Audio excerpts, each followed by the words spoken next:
In the last few years, the reunited British jazz trio, Jazz Sabbath, have caused quite the commotion with the release of their two long-lost 1969 albums, Jazz Sabbath and Jazz Sabbath Volume 2. With back-and-forth allegations of plagiarism going back more than 50 years, bandleader Milton Keynes has cast serious doubt over where a certain band from Birmingham actually got their songs from. The trio have now announced the release of a third album, the 1968 tapes, which, according to Keynes, is to cement his claim that Jazz Sabbath's legacy is so much more than jazz. In the late 60s, Jazz Sabbath were an instant hit on the jazz scene. Playing shows almost every other night, they were at the forefront of the new UK jazz movement. With many considering the compositions written by Milton Keynes experimental and fresh, they were soon labeled the future of jazz.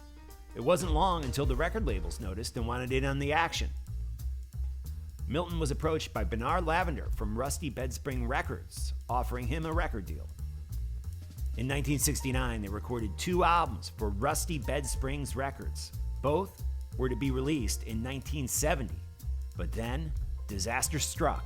First, the recording of the second album had to be put on hold due to a legal dispute with a session player, but this would be solved by Lavender after the release of the first album, which was finished.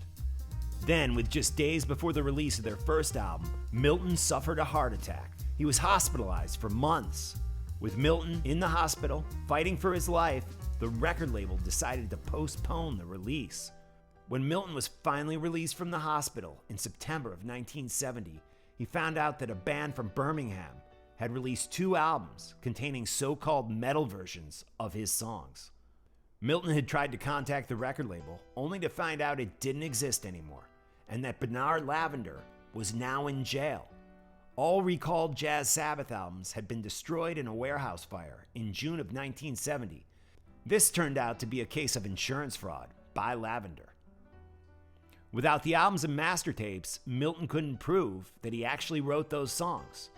The second unfinished album couldn't be mentioned, with the legal issue still unresolved. So Milton was powerless to do anything, while that other band kept gaining momentum. With no chance of fighting this, the three members of Jazz Sabbath decided to part ways. Not much happened in the 50 years that followed. In 1972, Milton moved to New Orleans, playing with any band that needed a jazz pianist.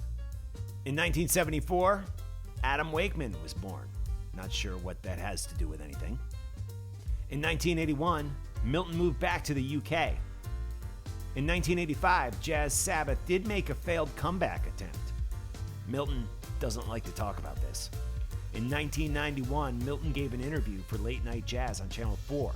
It was cut due to time and never aired. He stopped giving interviews after that and disappeared from the public eye completely. Then in 2019, everything changed. The debut album's master tapes were found, and Jazz Sabbath's original album could finally be released in April of 2020. With the theft of the band from Birmingham exposed, Jazz Sabbath reunited and finally finished recording their second album, which was released in 2022. Both albums entered the Billboard Jazz Chart, with Volume 2 even cracking the top 10 and reaching number 6.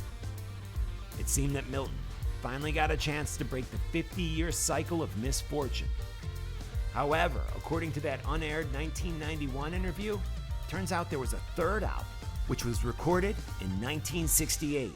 Yeah, I mean, when Lavender approached us in 68 and just said he wanted an album, so do what you do live, I want that on record. So that's what we did. We took the tracks that, had the best reaction to live and recorded them. I mean, that's what Jazz Sabbath was all about, it's capturing that live energy.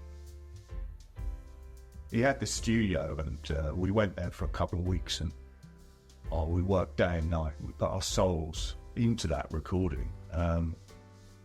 But he said it was too experimental. So when the boss tells you it's not going to go anywhere, we had to ditch it and recorded some of our easier stuff. Do these recordings still exist? Nah, probably not. No, I've spent years looking for them, but I doubt it. Jazz Sabbath continues to play live, presenting audiences worldwide with songs they've been hearing for more than 50 years, but in their original form. Enjoying the spotlight once again, and hoping the world will finally see that other band as the musical charlatans they are. The two albums that they released are still classics in their own right, but Milton was not mistaken in thinking they had recorded their best work in 1968. Like the tracks from their two albums, the ones they recorded in 1968 also found their way to the public through that other band. Whether they copied them from the live bootlegs or maybe somehow got their hands on the mix is not really important. The lasting popularity of these songs, even in the crude way they were covered, proves just how monumental these tunes were and how record labels often fail to recognize a visionary artist. Luckily, Milton didn't give up hope of finding the 1968 tapes completely. These days, anything can happen.